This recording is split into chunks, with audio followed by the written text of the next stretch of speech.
तो साथियों, मिनरल्स के बारे में चर्चा कर लेते हैं। जो भी खनिज हैं उनके बारे में एक बार हम डिस्कशन कर लेते हैं। देखिए, खनिज के बारे में हमें 4-5 चीज़ें पढ़ना है। एक तो डेटा तो हमें पढ़ना ही है, डेटा तो अनडाउटेडली इम्पॉर्टेंट है। पर डेटा के साथ साथ कुछ और बातें हैं, जैसे कि सफ़ेद सोना अर्थात वाइट गोल्ड किसे कहते हैं, माइनर मिनरल क्या होते हैं, दुर्लभ मृदा धातुएं REE रेयर अर्थ एलिमेंट क्या होते हैं। ठीक है, थोड़े से प्रशासनिक तथ्य, सामान्य परिचय। हमने एक कंपनी बनाई है काबिल खनिज विदेश इंडिया लिमिटेड, उसके बारे में भी जानकारी होनी चाहिए। क्रिटिकल मिनरल क्या होते हैं, ये सारी चीज़ें प्रीलिम्स के लिए बहुत इंपॉर्टेंट है। ये सारे के सारे बिंदु प्रारंभिक परीक्षा के लिए बहुत बहुत ज़्यादा इंपॉर्टेंट है। सबसे पहले हम ये समझ लें कि आखिर खनिज होता क्या है, आखिर मिनरल होता क्या है। देखो, हमने एक बहुत बेसिक सी परिभाषा खनिज की पहले पढ़ी हुई थी कि सर बहुत सारे तत्व होते हैं, तत्वों से मिलकर के यौगिक बनते हैं, उनसे एक निश्चित रासायनिक संगठन बनता है, एक डेफिनेट केमिकल कंपोजिशन बनता है, और उसी निश्चित रासायनिक संगठन के बाद खनिज का निर्माण होता है, अर्थात मिनरल का फॉर्मेशन होता है। तो कहने का मतलब यह है कि खनिज ऐसे प्राकृतिक रूप से पाए जाने वाले पदार्थ हैं जिनका एक निश्चित रासायनिक संगठन होता है, जिनका एक डेफिनेट केमिकल कंपोजिशन होता है। ये सबसे पहली बात है जो हमें पता होनी चाहिए। दूसरी बात यह है साथियों कि जो खनिज है, जो मिनरल है, वो दो प्रकार के होते हैं। एक मेटलिक मिनरल अर्थात धात्विक खनिज, और नॉन मेटलिक मिनरल अर्थात अधात्विक खनिज। धात्विक खनिज हम ऐसे खनिज को कहते हैं जिनमें धातु का अंश पाया जाता है।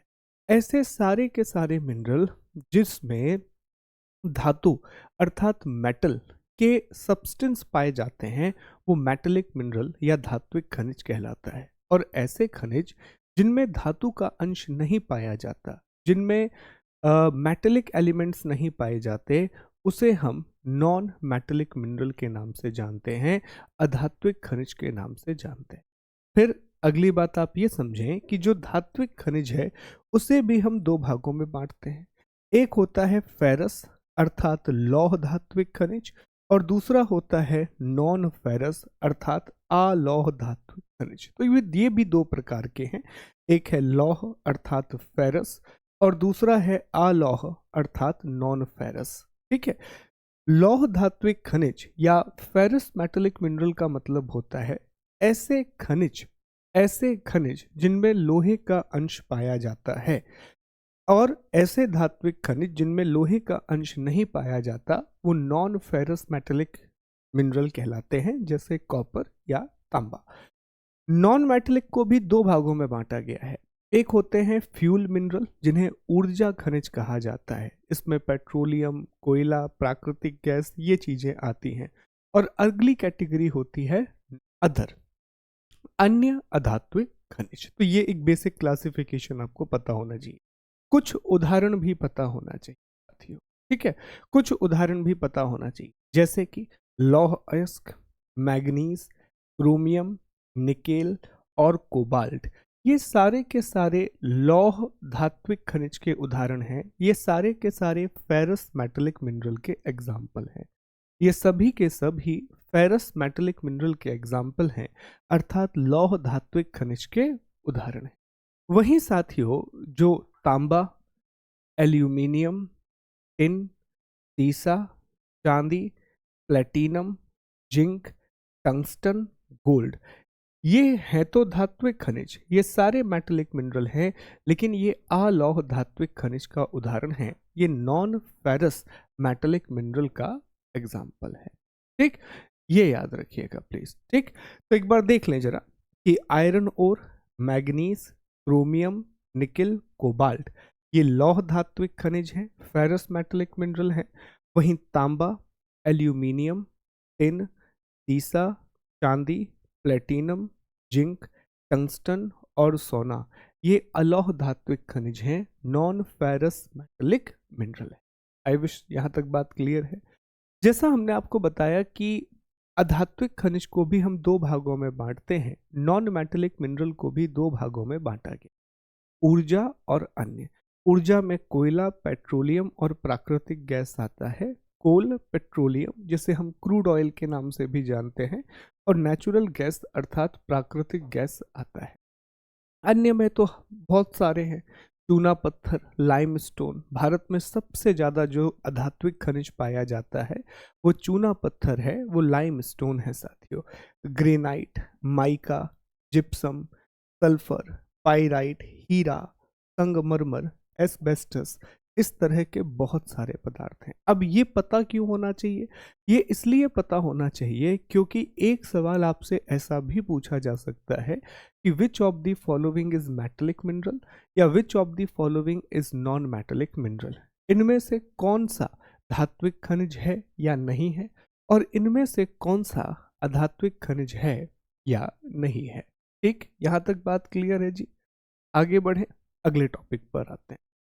अगला ये समझिए, अब यहाँ से आपका डेटा शुरू हो गया है। अब ये डेटा सर कहाँ से लिया गया है?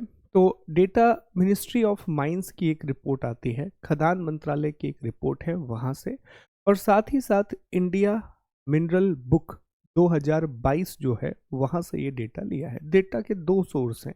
तीसरा जो डेटा हमें नहीं मिला उसको हमने पीआईबी के नाम से सर्च किया, और पीआईबी क्योंकि ऑफिशियल खबरें ही डालता है तो फिर हमने पीआईबी से डेटा लिया है। तो ये तीन अलग अलग स्रोतों का इस्तेमाल हमने इस पीडीएफ को बनाने के लिए किया है। अब उसमें ये सबसे पहली बात ये दी गई है कि भारत में, पहला पॉइंट ये है, जरा समझिएगा ध्यान से, कि जैसे मान लीजिए कि भारत में हमें मिनरल से कुल 100 रुपए की आय होती है, 100 रुपए की आय होती है। तो इसमें यह बताता है कि लगभग 57 या 58 ही मान लीजिए कि लगभग 58 रुपए की जो हमें आय है, 57 दशमलव कुछ है, वो हमें धात्विक खनिज से होती है। किससे होती है जी? धात्विक खनिज अर्थात मेटेलिक मिनरल से होती है। और वहीं साथियों लगभग 42 रुपए की जो आय है, 42 रुपए की जो इनकम है, वो हमें अधात्विक खनिज अर्थात नॉन मेटेलिक मिनरल से होती है। पहली बात। दूसरी चीज ये कहा गया है कि जैसे मान लेते हैं एग्जाम्पल के लिए कि भारत में 100 रुपए का खनिज पैदा होता है, तो इस 100 रुपए के खनिज में से 97.5 रुपीस का जो खनिज है, इतना खनिज सिर्फ 8 राज्यों से आता है, 8 स्टेट से आता है। तो इसी को कुछ लोग ऐसा भी लिख देते हैं कि भारत का 97.5% जो मिनरल है वो सिर्फ भारत के 8 राज्यों से आता है, वो इंडिया के सिर्फ 8 स्टेट से आता है। This is a huge number, ये बहुत बड़ा अंक है कि भारत का 97.5% जो खनिज है, 97.5% मिनरल है, वो 8 स्टेट से आ रहा है, वो सिर्फ 8 राज्यों से आ रहा है साथियों। अब इसमें भी नंबर दिया गया है कि जो धात्विक खनिज है, जो मेटेलिक मिनरल है, इसमें पहला स्थान है जी लौह अयस्क। अब इंटरेस्टिंग बात यह है कि जो लौह अयस्क है वो पूरे धात्विक खनिज का 81% बनाता है, 81% बनाता है। दूसरे नंबर पर है जिंक, जिसे हम जस्ता के नाम से जानते हैं, वो 7.5% के आसपास बनाता है। और तीसरे नंबर पर है क्रोमाइट, जो 3.5% बनाता है। ये याद रखने की बात है। अब प्रश्न आपसे क्या पूछेगा? पहला प्रश्न वो आपसे पूछेगा कि भारत के खनिज परिदृश्य में किसकी भागीदारी ज्यादा है? इंडिया का जो मिनरल सिनेरियो है उसमें किसका कंट्रीब्यूशन ज्यादा है? मेटेलिक मिनरल का या नॉन मेटेलिक मिनरल का? धात्विक खनिज का या अधात्विक खनिज का? तो आप जवाब देंगे कि उसमें धात्विक खनिज की भागीदारी ज्यादा है, मेटेलिक मिनरल का कंट्रीब्यूशन उसमें ज्यादा है। फिर वो आपसे पूछेगा कि निम्नलिखित में से कौन सा धात्विक खनिज सर्वाधिक मूल्य वाला है, मतलब मूल्य वाला नहीं पूछेगा, सर्वाधिक हिस्सेदारी वाला है। Which metallic mineral has the highest proportion in India? तो क्या जवाब देना है आपको? आयरन ओर अर्थात लौह अयस्क, लगभग 81% के आसपास। फिर आता है जिंक 7.5% और क्रोमाइट 3.5%, लगभग का डेटा। वहीं अधात्विक खनिज जो कि 42% या 42 रुपीस का वैल्यूएशन दे रहे हैं, इसमें लाइमस्टोन, सिर्फ लाइमस्टोन अकेला 91% है साथी। चूना पत्थर, फिर फॉस्फोराइट है, फॉस्फोराइट जो कि 7.5% है। फिर मैग्नेसाइट है। तो लाइमस्टोन अकेला साथियों 91% का वैल्यू दे रहा है। कितना वैल्यू दे रहा है? 91% का वैल्यू दे रहा है। चूना पत्थर तो धात्विक खनिज में सबसे ऊपर लौह अयस्क है जो लगभग 81% की वैल्यू देता है, और अधात्विक खनिज में सबसे ऊपर चूना पत्थर है जो 91% का कंट्रीब्यूशन रखता है। क्लियर है? यहाँ तक सारी बातें समझ में आ रही हैं जी? चलो, अब ये डेटा जो हमने अभी आपको बताया कि 97.5% जो खनिज का उत्पादन है वो 8 राज्यों में ही सीमित। धात्विक खनिज मेटलिक मिनरल 57.5% बनाते हैं और अधात्विक खनिज 42.5% बनाते हैं। ये हमने डिस्कस। ठीक है, आगे बढ़ते हैं। अब खनिज परिदृश्य की बात करते हैं। ये सारा अभी डेटा पढ़ेंगे साथियों। ये शुरुआती दौर में सारी चीजों को हम डेटा के रूप में ही पढ़ेंगे। ध्यान दीजिए, खनिज परिदृश्य में खान मंत्रालय ये कहता है, मिनिस्ट्री ऑफ माइंस ये कहता है कि भारत में 95 प्रकार के खनिज का उत्पादन किया जाता है। 95 टाइप के मिनरल का प्रोडक्शन किया जाता है, जिसमें से 4 ईंधन खनिज हैं, अर्थात 4 फ्यूल मिनरल हैं, 10 धात्विक खनिज हैं, 10 जो है साथियों वो मेटलिक मिनरल हैं, 23 अधात्विक खनिज हैं, 23 नॉन मेटलिक मिनरल हैं, 55 लघु खनिज हैं और 3 नाभिकीय खनिज हैं। ठीक है, 4 fuel minerals, 10 metallic mineral, 23 non metallic mineral, 55 minor mineral and 3 nuclear minerals. अब इंपॉर्टेंट ये है साथियों कि जो मिनिस्ट्री ऑफ माइंस है, जो मिनिस्ट्री ऑफ माइंस है वो कोयला, पेट्रोलियम, परमाणु खनिज और प्राकृतिक गैस इनकी जिम्मेदारी नहीं लेता। इसके लिए अलग मंत्रालय बने हुए हैं। Atomic mineral, coal, natural gas और पेट्रोलियम ये मिनिस्ट्री ऑफ माइंस के अंतर्गत नहीं आते, ये खान मंत्रालय के अंतर्गत नहीं आते हैं साथियों। अगली बात क्या समझना है आपको कि 2023-24 में जो भारत का जीवीए आया है, तो भारत के जीवीए में भागीदारी 2.31% है। अब हमने ये भी पढ़ा था कि जो खनन और उत्खनन है, अर्थात जो माइनिंग और क्वेरिंग है, ये दोनों ही प्राथमिक क्षेत्र की गतिविधियां हैं। तो योगदान कितना है? 2.31% का योगदान है, 2.31% का कंट्रीब्यूशन है। एक चीज और समझें कि 2023-24 के दौरान जो उत्पादन का कुल मूल्य है, इसमें परमाणु और ईंधन खनिज को छोड़ दिया गया है। ईंधन खनिज में कोयला, पेट्रोल और नेचुरल गैस आते हैं। उसमें 2.03% की वृद्धि हुई, मूल्य में 0.3% की वृद्धि हुई है, जो दिखाता है कि इंडिया में ग्रोथ हुआ है। मिनरल प्रोडक्शन में एक पॉजिटिव ग्रोथ हुआ है साथियों। ठीक, अब ये देखिए एक ग्राफ भी है जो कि आपको रिपोर्ट में मिलेगा।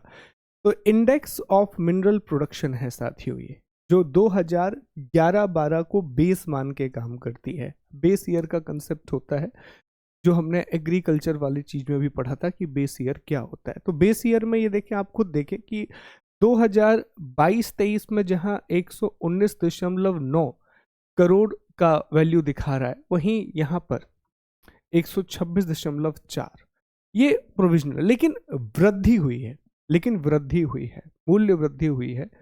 लगभग जो ग्रोथ है वो 2.03% की वृद्धि पिछले साल से है। ठीक है, तो ये बस हमें पता होना चाहिए कि हाँ वृद्धि हुई है। दूसरा ये भी जरा देखें आप कि एक तरफ मेटलिक मिनरल है जो कि ब्लू से दर्शाया गया है, और नॉन मेटलिक मिनरल है जो कि रेड से दर्शाया गया है। नीले रंग से धात्विक खनिज को दर्शाया गया है और लाल रंग से अधात्विक खनिज को दर्शाया गया है। तो इसमें भी कंटिन्यूअसली आप देखें कि बीच में ये ट्रेंड बदल गया है।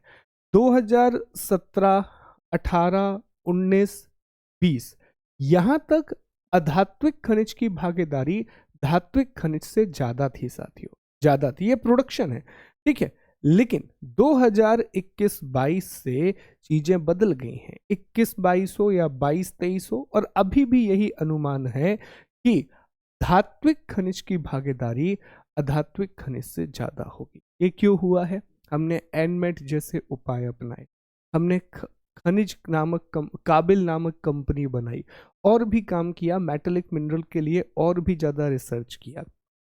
एक डेटा इसमें एटॉमिक और फ्यूल मिनरल नहीं है। एक चीज मुझे आपको और बताना है, ये कंसर्न वाली चीज है। ये हमारा एक्सपोर्ट और इंपोर्ट दिखा रहा है, रुपीज में, करोड़ में दिखा रहा है ये वैल्यू। इसमें आप देखें कि भारत का एक्सपोर्ट थोड़ा सा बढ़ा, इस साल थोड़ा सा कम रहेगा, मतलब हल्का सा इंक्रीज था, थोड़ा सा डाउन दिख रहा है। वहीं अगर इंपोर्ट देखें तो भारत का इंपोर्ट बहुत बढ़ा है। तो जो हम खनिज का आयात कर रहे हैं, जो इंपोर्ट कर रहे हैं, वो लगातार बढ़ रहा है। अब क्यों बढ़ रहा है? क्योंकि लिथियम, लिथियम हम एक बहुत बड़ा चीज है जो पूरा बाहर से मंगाते हैं साथी। लिथियम हम पूरा बाहर से मंगाते हैं। अभी मैं आपको क्रिटिकल मिनरल के बारे में पढ़ाऊंगा। तो क्रिटिकल मिनरल में आप देखेंगे कि हम बहुत सारी जो बहुत क्रिटिकल मिनरल हैं उनको हम 100% इम्पोर्ट करते हैं। लिथियम का डिमांड भी बहुत बड़ा है, तो इम्पोर्ट भारत का बढ़ गया है, जो आयात है वो भारत का बढ़ गया है। एक चीज हमें आपको और बतानी है, देखो भारत में ना माइंस में, जैसे मान लीजिए कि 100 रुपीज का कॉन्ट्रीब्यूशन है, तो इस 100 में से जो 60 रुपीज हैं वो निजी क्षेत्र का है, वो प्राइवेट सेक्टर। वहीं जो 40 रुपए है साथियों, वो गवर्नमेंट सेक्टर या पीएसयू से आता है। तो ज्यादा भागीदारी किसकी है? निजी क्षेत्र की है, अर्थात प्राइवेट सेक्टर की है। ये आपको याद रखना है।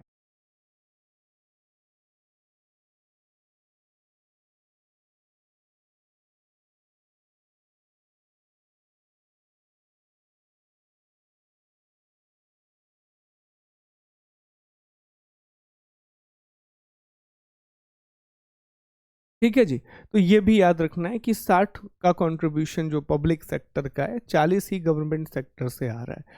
ओके, अब आगे बढ़ते हैं। देखो डेटा है, लेकिन ना डेटा से आप एक सेंस बनाना है ताकि स्टेटमेंट वाले सवाल हमसे बन जाएं कि अच्छा इंपोर्ट हमारा बड़ा है, एक्सपोर्ट में कुछ खास चीज़ों में बदलाव हुआ नहीं है, metallic mineral non metallic mineral से ज़्यादा है, अर्थात जी हाँ, धात्विक खनिज जो है उनका उत्पादन अधात्विक खनिज से मूल्य ज़्यादा है।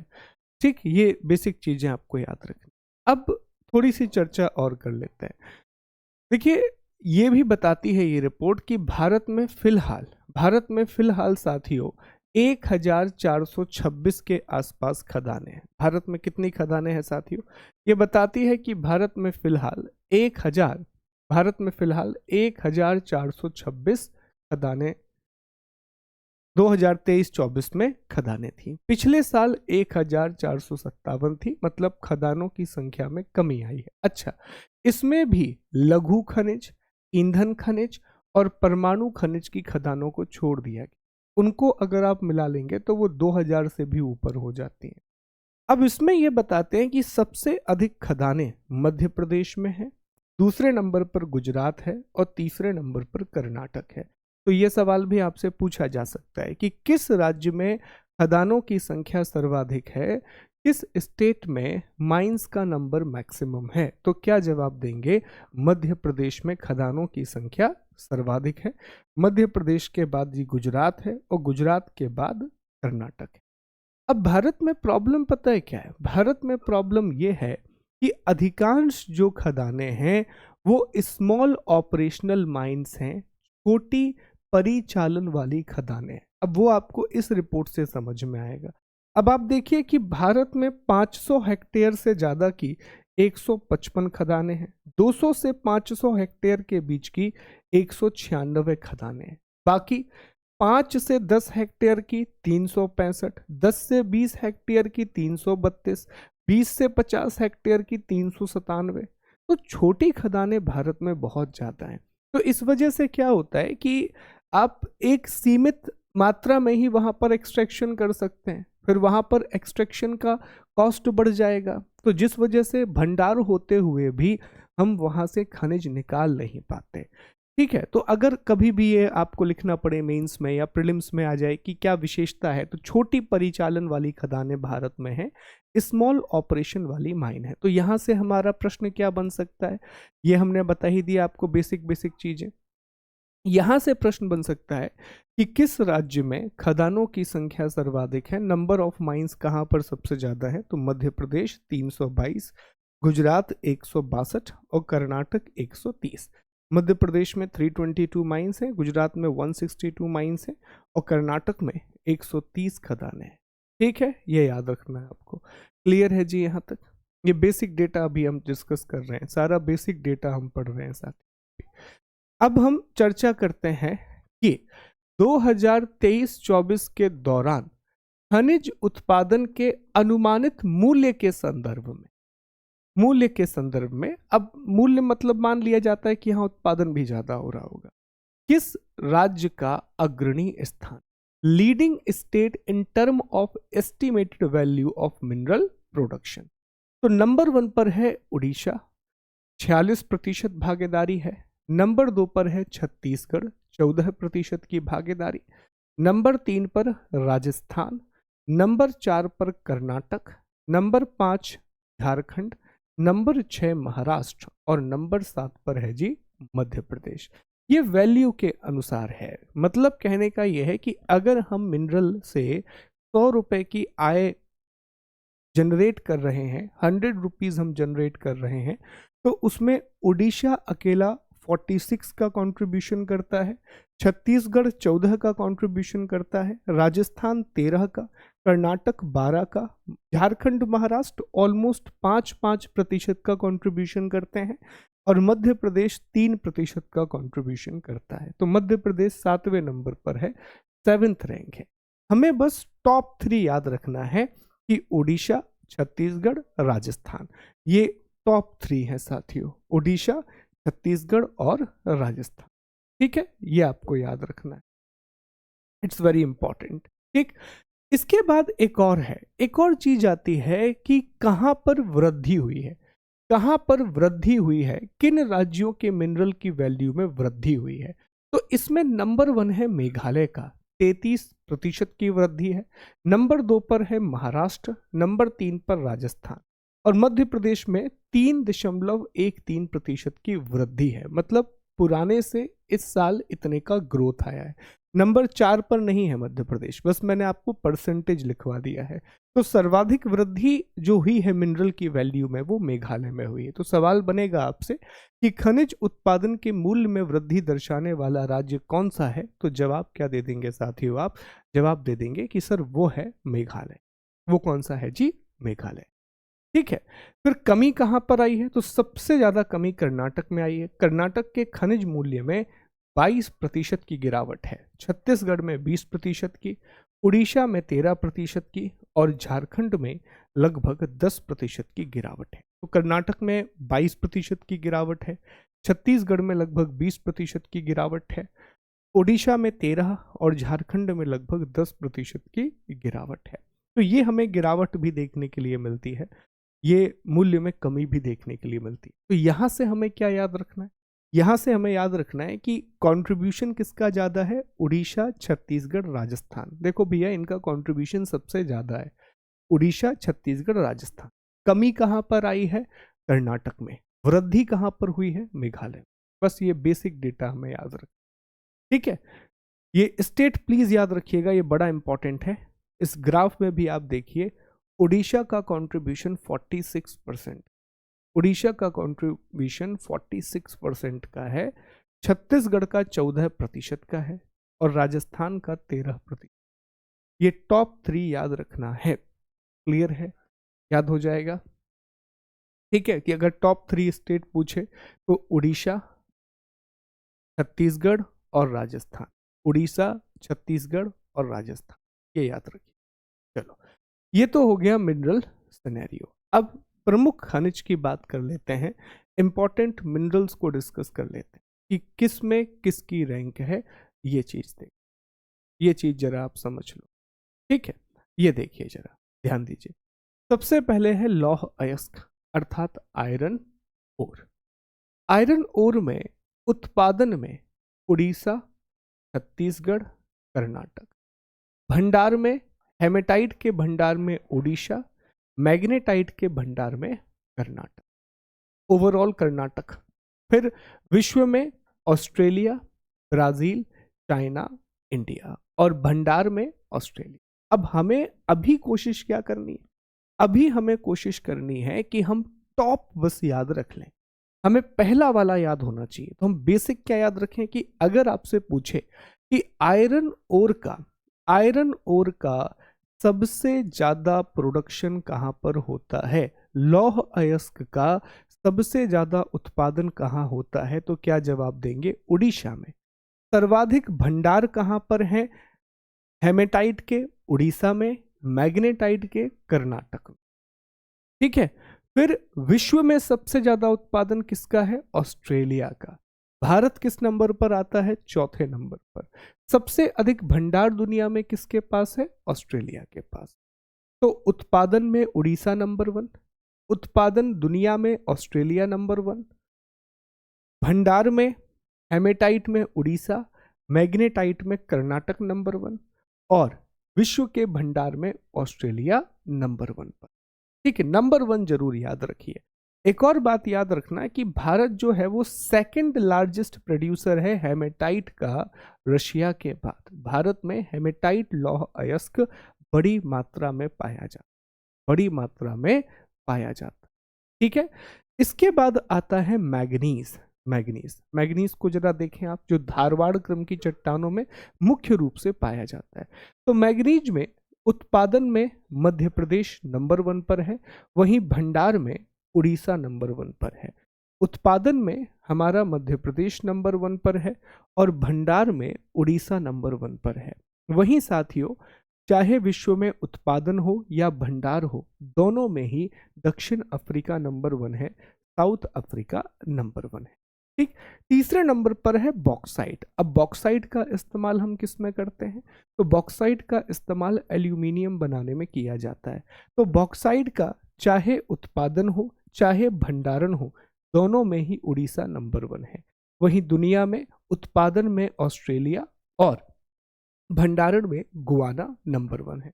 तो पहली स्लाइड से हमने 3 मिनरल पढ़े, जिसमें हमने देखा कि लौह अयस्क और बॉक्साइट दोनों के उत्पादन में उड़ीसा का पहला स्थान, आयरन ओर और बॉक्साइट दोनों के प्रोडक्शन में उड़ीसा नंबर 1 पर है। वहीं मैग्नीज के उत्पादन में मध्य प्रदेश का पहला स्थान। हमने ये भी देखा कि हेमेटाइट के भंडारण में उड़ीसा नंबर 1 पर है और मैग्नेटाइट के भंडारण में कर्नाटक नंबर 1 पर है। मैग्नीज के भंडारण में जो पहला स्थान है वो उड़ीसा का है और वहीं बॉक्साइड के भंडारण में भी पहला स्थान उड़ीसा का। ये याद रखिए। ठीक, दैट्स वेरी वेरी इंपॉर्टेंट। तो हम इस तरह से भी दिमाग में चलाते चलना चीजों के कि अच्छा उड़ीसा नंबर 1 किस चीज में है।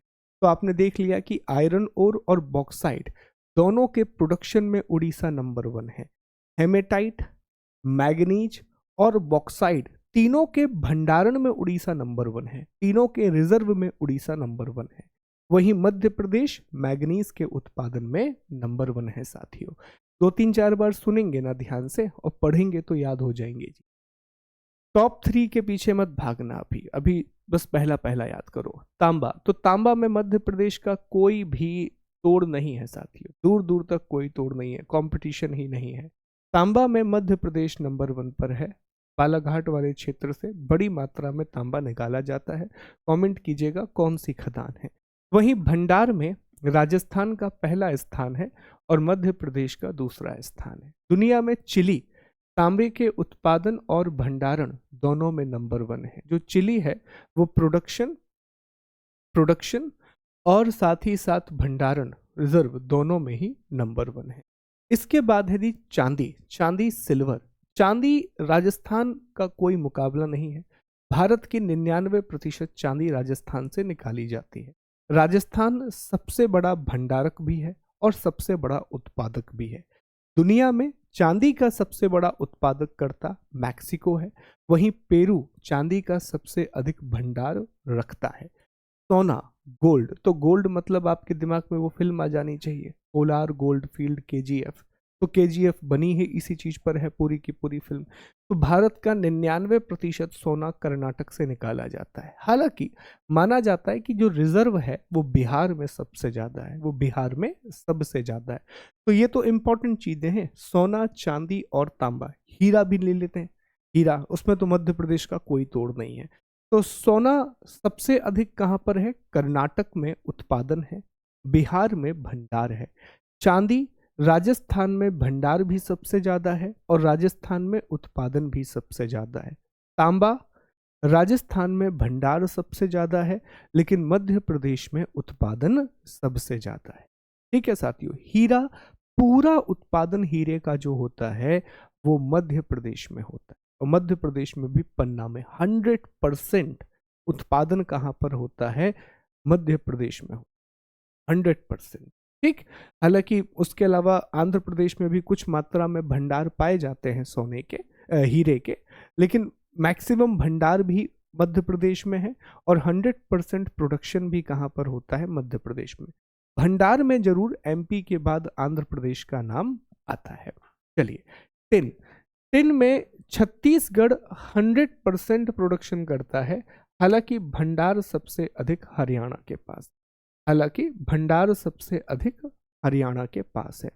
क्रोमाइट में उड़ीसा सबसे ज्यादा उत्पादन भी करता है और उड़ीसा सबसे अधिक भंडार भी रखता है। निकिल में उड़ीसा सबसे अधिक उत्पादन भी करता है और सबसे अधिक भंडार भी है। अब ना चीजों को रिकॉल करो कि सर ओडिशा किस किस चीज में नंबर 1 आया है, तो आपके दिमाग में आना चाहिए कि सर हमने अभी अभी पढ़ा कि लौह अयस्क के उत्पादन में, आयरन ओर के प्रोडक्शन में उड़ीसा नंबर 1 पर है सर। बॉक्साइड के उत्पादन में भी उड़ीसा नंबर 1 पर है। फिर क्रोमाइट और निकिल, इनके उत्पादन में भी ओडिशा नंबर 1 है। अब 46% मिनरल वैल्यू जहां पर है, 46% की मिनरल वैल्यू जहां पर है, तो इतना तो बनता ही है। हमने ये भी देखा था कि उड़ीसा हेमेटाइट लौह अयस्क का भंडार, मैग्नीज का भंडार और बॉक्साइड का भंडार तीनों में ही नंबर 1 पर है। तो इतनी जगह पर ओडिशा नंबर 1 आ चुका है। राजस्थान, जस्ता और सीसा, इसमें राजस्थान का कोई तोड़ नहीं है। दोनों में जस्ता और सीसा, जिंक और लेड, जिंक और लेड, इनका सबसे बड़ा उत्पादक और सबसे बड़ा भंडारक दोनों ही राजस्थान। तो राजस्थान किस किस चीज में नंबर आ गया? राजस्थान का नंबर सर चांदी, जिंक और जस्ता, सॉरी जिंक और लेड। ठीक है, चांदी, जस्ता और सीसा, इन तीनों में नंबर 1 पर कौन है जी? राजस्थान। इन तीनों में नंबर 1 पर कौन है? राजस्थान। मध्य प्रदेश किस में नंबर 1 है? तो सर तांबा में मध्य प्रदेश नंबर 1, कॉपर में नंबर 1, और कॉपर के अलावा मैग्नीज में भी मध्य प्रदेश नंबर 1 पर है। मैग्नीज के प्रोडक्शन में भी एमपी नंबर 1 की स्थिति में है। ठीक है, आगे बढ़ते हैं साथियों, अगले टॉपिक पर आते हैं। देखिए 10 मिनरल और बचे हैं। पिछले बार हमने 30 मिनरल के बारे में पढ़ा था, इस बार हमने 21 मिनरल के बारे में पढ़ना है और कम कर दिए हैं मिनरल। ठीक, आगे बढ़ें जी। यहाँ तक बात क्लियर है? यहाँ तक बात क्लियर है? बोलो यस और नो में जवाब दे दो सभी लोग। क्लियर है जी, आगे बढ़ते हैं। इसके बाद है अभ्रक अर्थात माइका। माइका जो है वो माइनर मिनरल में आता है। देखिए भारत में जो खदान अधिनियम है 1957 का, उसकी धारा 3 में कुछ खनिजों की सूची दी गई है जो कि माइनर मिनरल में आते हैं। जैसे मार्बल भी माइनर मिनरल में आता है, माइका भी माइनर मिनरल में ही आता है। ये सारे के सारे माइनर मिनरल अर्थात लघु खनिज में आते हैं। माइका जो है इसका सबसे बड़ा उत्पादक राजस्थान में होता है, जबकि सबसे अधिक भंडार आंध्र प्रदेश में पाए जाते हैं।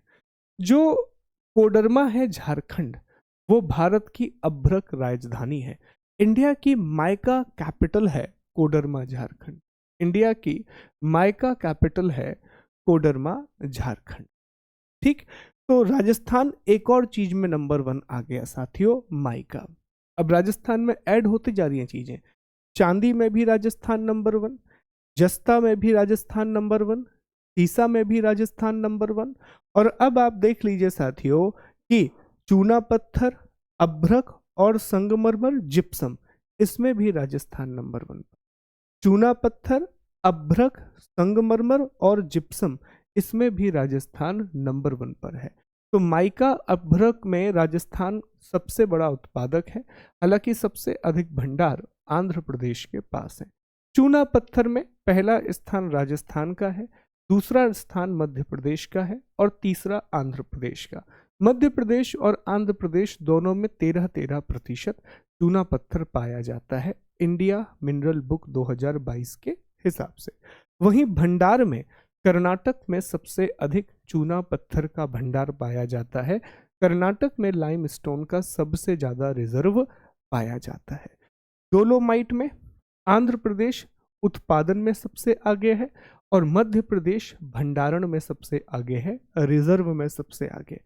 हीरा, हम सभी जानते हैं कि भारत का 100% हीरा, 100% जो डायमंड है वो मध्य प्रदेश में ही होता है। हालांकि कुछ बहुत थोड़े से भंडार आंध्र प्रदेश और छत्तीसगढ़ में भी पाए जाते हैं। रूस दुनिया का सबसे बड़ा उत्पादक भी है हीरे का, और रूस दुनिया का सबसे बड़ा भंडारक भी है।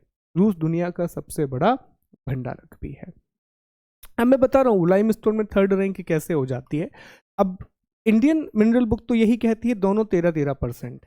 तो आप एक काम ये कंसीडर कर सकते हैं कि अगर आपको लग रहा है कि सर ये तीसरे नंबर पर रखना है, आप रख सकते हैं, नो प्रॉब्लम, उसमें कोई भी इशू नहीं है। आप 3rd में भी उसे प्लेस कर सकते हैं। अगर एमपी की वेबसाइटों में, एमपी के डेटा में तीसरे नंबर पर उसे रखा है, आप तीसरे नंबर पर रख दो, कोई दिक्कत वाली बात नहीं, कोई भी प्रॉब्लम नहीं है उस चीज।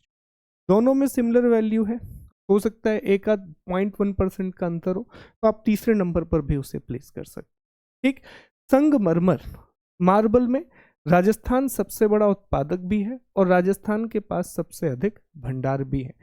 ग्रेफाइट, तमिलनाडु सबसे बड़ा उत्पादक है, लेकिन सर्वाधिक भंडार अरुणाचल प्रदेश में है ग्रेफाइट के। जिप्सम में राजस्थान सबसे बड़ा भंडारक भी है और राजस्थान सबसे बड़ा उत्पादक भी है। ठीक है, ये फिर से राजस्थान आ गया। तो राजस्थान कई जगह पर टॉप में है। अगर शुरू से आप काउंट करें तो हमने देखा चांदी अर्थात सिल्वर में, फिर जिंक में, लेड में, माइका, लाइमस्टोन, मार्बल, जिप्सम, इन सब में राजस्थान नंबर 1 पर है। ठीक है, हाँ कोई बात नहीं, मैं पीडीएफ में उसको तीसरे पर रख दूंगा। आप लोगों ने अगर, क्योंकि एमपी में आपने उसके बारे में डिटेल से पढ़ा होगा, तो व्हाट आई विल डू कि मैं उसे तीसरे नंबर पर कर दूंगा। ठीक है, वो हम करेक्शन कर देंगे, प्रॉब्लम नहीं है, पर वो एक जैसी वैल्यू है इसलिए। तो यहां तक बात समझ में आ रही है? यहां तक सारी बातें क्लियर हैं साथियों? Everything clear? ये याद रखने वाली चीजें। अब 2-3 मिनरल और बचे हैं, उनके बारे में पढ़ते हैं। देख लीजिए, कोयला। तो कोयले में उड़ीसा सबसे बड़ा उत्पादक भी है और उड़ीसा सबसे बड़ा भंडारक भी है। दुनिया में चीन, भारत, अमेरिका ये सबसे बड़े उत्पादक हैं। अमेरिका, रूस और ऑस्ट्रेलिया इनके पास भंडार है। ऑस्ट्रेलिया में बहुत उच्च गुणवत्ता वाला कोयला पाया जाता है, बहुत उच्च गुणवत्ता वाला कोयला पाया जाता है। यूरेनियम, जिसका इस्तेमाल दोनों कामों के लिए होता है, एटॉमिक बम बनाने के लिए भी होता है, लेकिन भारत में या दुनिया में सबसे ज़्यादा इसका इस्तेमाल न्यूक्लियर एनर्जी बनाने के लिए होता है।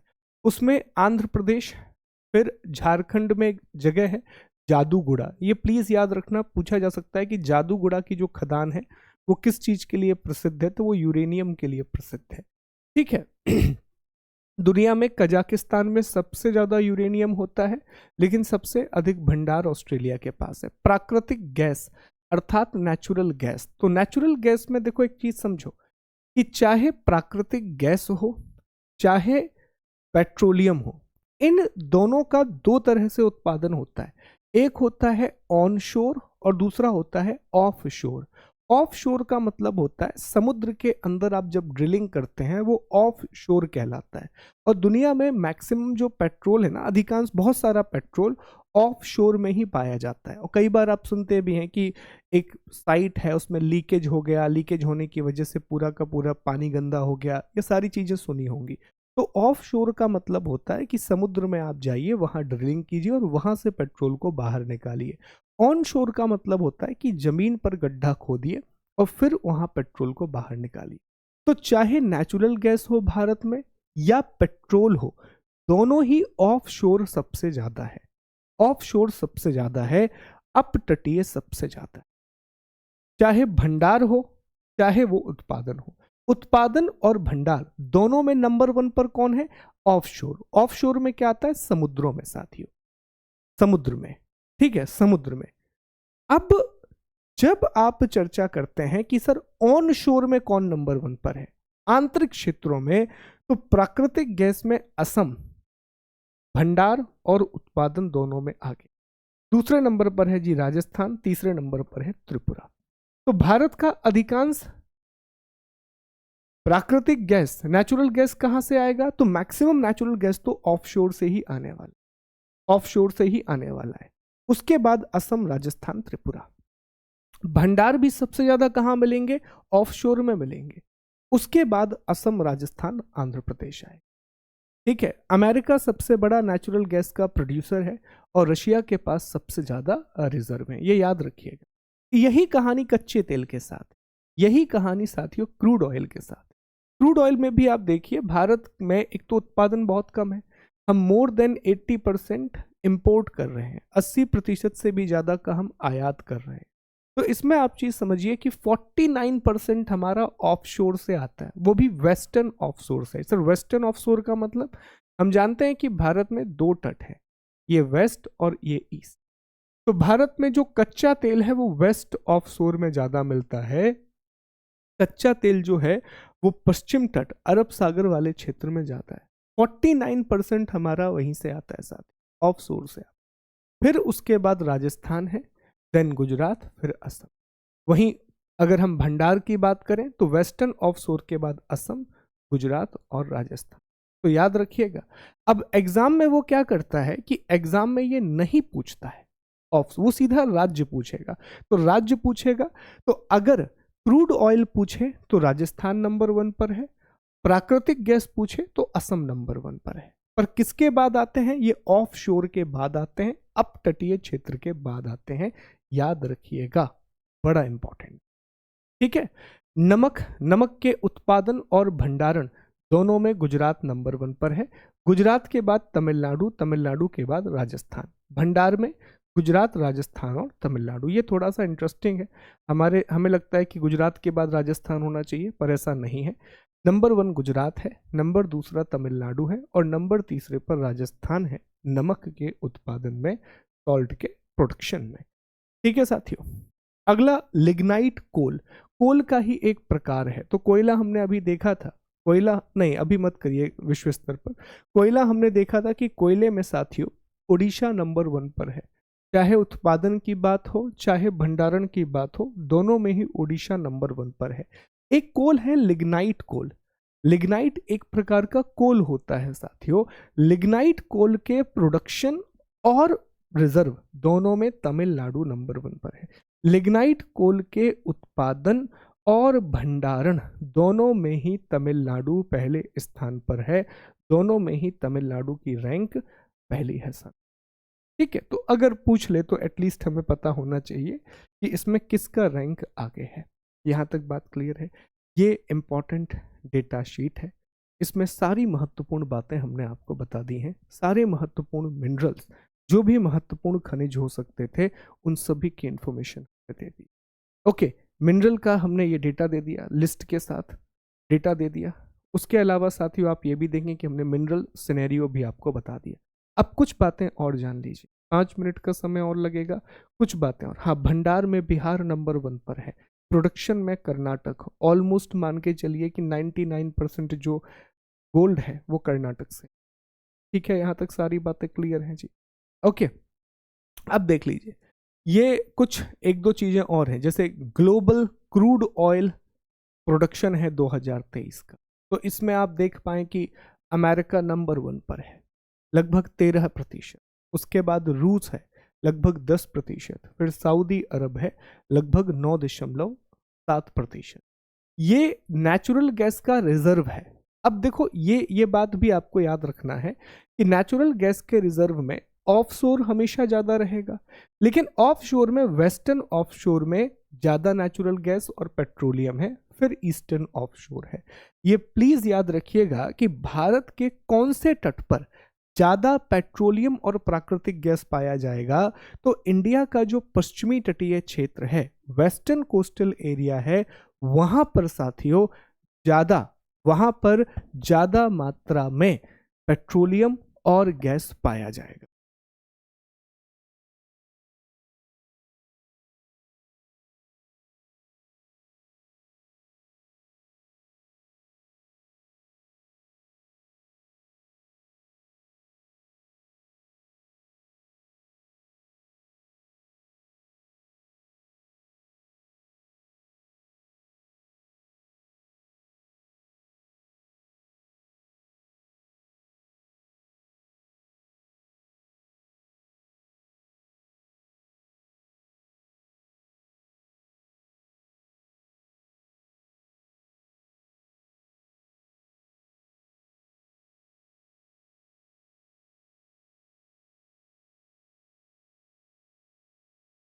ठीक है, यहां तक बातें समझ में आ रही हैं आप लोगों को? ये बड़ा इंपॉर्टेंट है कि भारत में जो पश्चिमी अपतटीय क्षेत्र है, वेस्टर्न ऑफशोर है, वहां पर पेट्रोल और नेचुरल गैस दोनों का भंडार ज्यादा है, दोनों का रिजर्व ज्यादा है। उसके बाद फिर असम है साथियों, लगभग 14.5% के आसपास। मध्य प्रदेश भी है लगभग 2.2% के आसपास। ऐसे ही क्रूड ऑयल का है, तो क्रूड ऑयल में भी आप देखिए, इसमें तो ईस्टर्न ऑफशोर है ही नहीं, मतलब पूर्वी क्षेत्र में पेट्रोल मिलने की संभावना नहीं है। पूर्वी क्षेत्र में, पूर्वी तटीय क्षेत्र में नेचुरल गैस तो मिलता है पर पेट्रोलियम मिलने की संभावना नहीं है। वेस्टर्न ऑफशोर पे ही 33%, 33% दिखेगा। ईस्टर्न में सिर्फ 6% है, बहुत कम संभावना। तो अधिकांश संभावना कहाँ पर है? वेस्टर्न ऑफशोर में। फिर राज्यों में तो असम यहाँ पर भी बाजी मारे हुए आप देख सकते हैं। भंडारण की बात हो रही है, किसकी बात हो रही है? भंडारण। तो प्राकृतिक गैस और कच्चे तेल दोनों के भंडार में आप देखिए असम नंबर 1 पर है एस्टिमेशन। अब कुछ और छोटी छोटी बातें जान लेते हैं। जैसे एक कंसेप्ट और आपको पता होना चाहिए कि रेयर अर्थ एलिमेंट क्या होते हैं, REE क्या होता है। देखो एक बेसिक सी बात समझो, रेयर अर्थ एलिमेंट जो है साथियों, ये रेयर इसलिए हैं कि ये पाए तो जाते हैं खनिजों के साथ, ये दूसरे खनिजों के साथ पाए जाते हैं, ये दूसरे मिनरल के साथ पाए जाते हैं, और इनको एक्सट्रैक्ट करना थोड़ा सा मुश्किल होता है, इनको बाहर निकालना थोड़ा सा मुश्किल होता है, इसलिए इन्हें रेयर अर्थ एलिमेंट कहते हैं। भारत सहित पूरी दुनिया में 17 धातु हैं जिन्हें रेयर अर्थ एलिमेंट के नाम से जाना जाता है। 17 हैं जिन्हें रेयर अर्थ एलिमेंट के नाम से जानते हैं, जिसमें 15 लेंथेनाइड्स हैं, जिसमें 15 लेंथेनाइड हैं, और 15 लेंथेनाइड के अलावा स्कैंडियम और इट्रियम है। 15 लेंथेनाइड के अलावा स्कैंडियम और इट्रियम है। तो टोटल 17 ऐसी धातुएं हैं जो कि रेयर अर्थ एलिमेंट में आती है। बस अभी इतना याद रख लो प्रीलिम्स के लिए, 15 लेंथेनाइड्स हैं और फिर उसमें स्कैंडियम और इट्रियम को ऐड कर दीजिए। अब ये चीजें कहाँ से निकल करके आई? आवर्त सारणी आपने पढ़ी होगी, तो आवर्त सारणी में समूह होते हैं, तो ये 15 धातुओं के समूह को लेंथेनाइड्स बोलते हैं साथियों। क्या बोलते हैं? लेंथेनाइड्स बोलते हैं।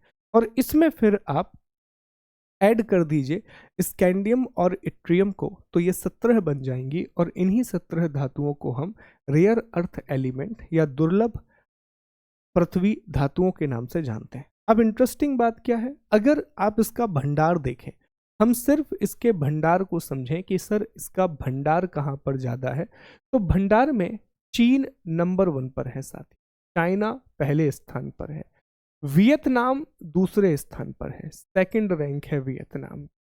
ठीक है, ब्राजील तीसरे नंबर पर है, थर्ड रैंक पर है, ब्राजील तीसरे नंबर पर है, रूस चौथे नंबर पर है, और फिर हमारा प्यारा भारत 5वें नंबर पर है।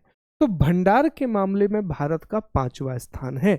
सबसे अधिक रेयर अर्थ एलिमेंट चाइना, उसके बाद वियतनाम, फिर ब्राजील, फिर रशिया, और फिर भारत, इंडिया। भारत 5वें नंबर पर है भंडार के मामले में, अर्थात रिजर्व के मामले। लेकिन उत्पादन अर्थात प्रोडक्शन में नंबर 1 चाइना है, भारत उत्पादन में 6वें नंबर पर है। पहला स्थान चीन का, दूसरा अमेरिका का, तीसरा म्यांमार का, चौथा ऑस्ट्रेलिया, पांचवा मेडागास्कर और छठवां स्थान भारत का।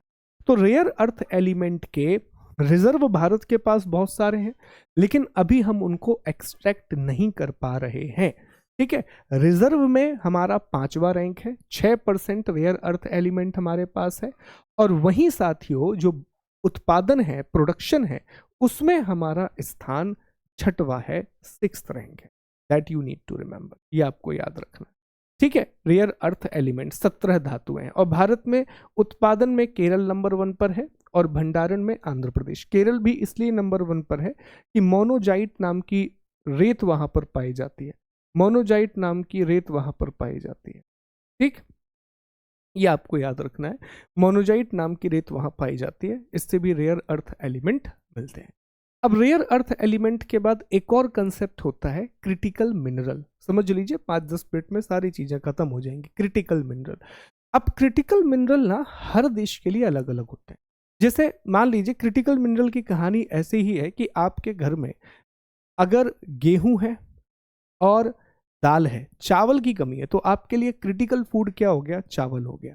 इसी तरह हर देश के लिए क्रिटिकल मिनरल अलग अलग होता है। क्रिटिकल मिनरल्स की एक ऐसी लिस्ट होती है जो किसी भी कंट्री के इकोनॉमिक डेवलपमेंट के लिए और किसी भी कंट्री के नेशनल सिक्योरिटी के लिए बहुत जरूरी होती है। महत्वपूर्ण खनिज हर देश की सरकार डिक्लेयर करती है कि उसके लिए महत्वपूर्ण खनिज कौन से हैं, और वो इस आधार पर डिक्लेयर करती है कि ये खनिज उस देश की आर्थिक समृद्धि और उस देश की राष्ट्रीय सुरक्षा के लिए जरूरी है। ये पर्टिकुलर मिनरल उस कंट्री के नेशनल सिक्योरिटी और इकोनॉमिक डेवलपमेंट के लिए जरूरी है।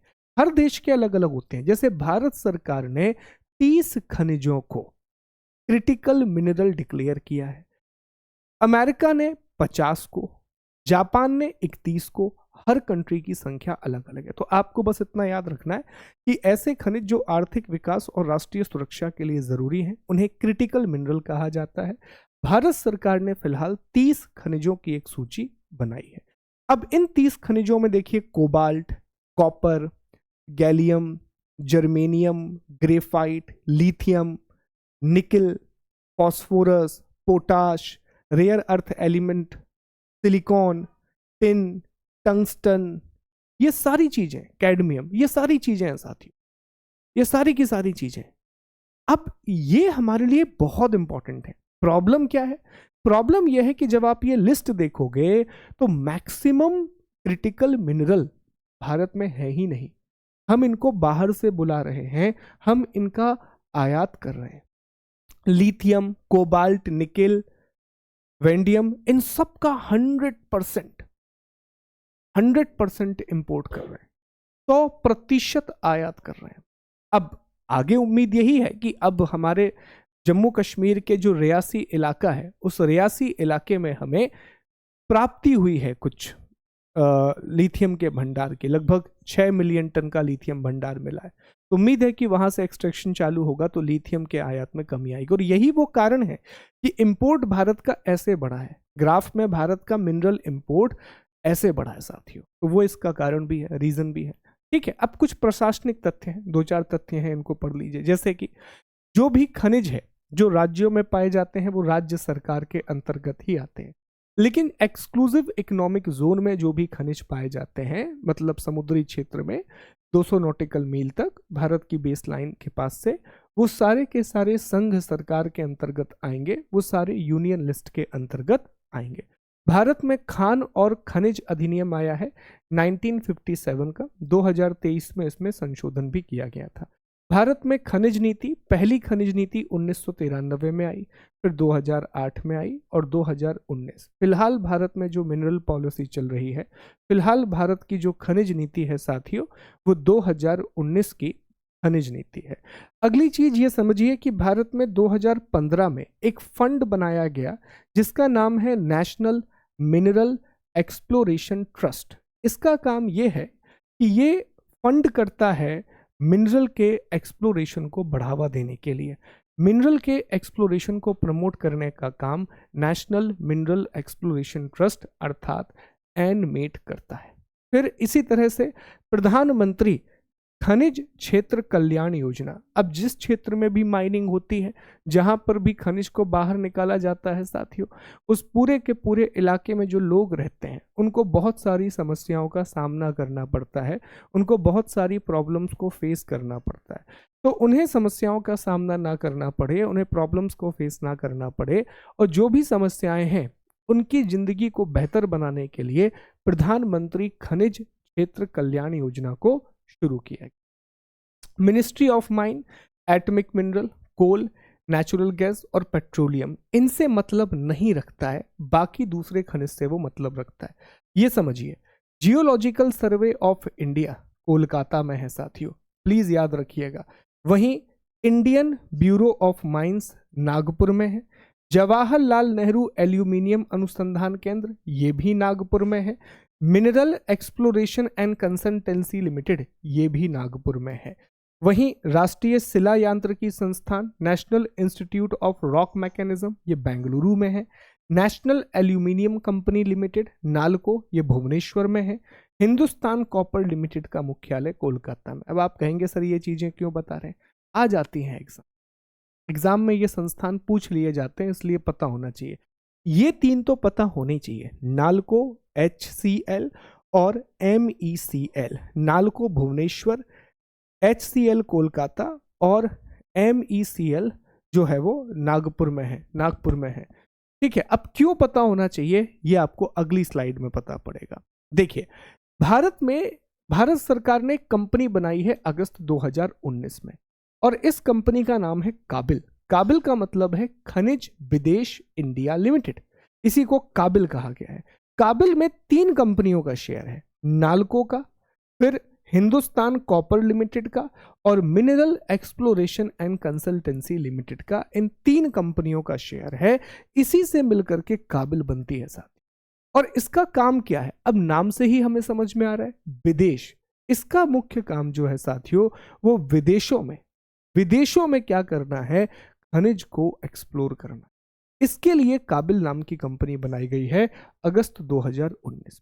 अगस्त 2019 में काबिल नाम की कंपनी बनी है। इसका मुख्य उद्देश्य यही है कि विदेशों में महत्वपूर्ण खनिज, क्रिटिकल मिनरल की पहचान करना, अधिग्रहण करना, खोज, विकास, ये सारा काम।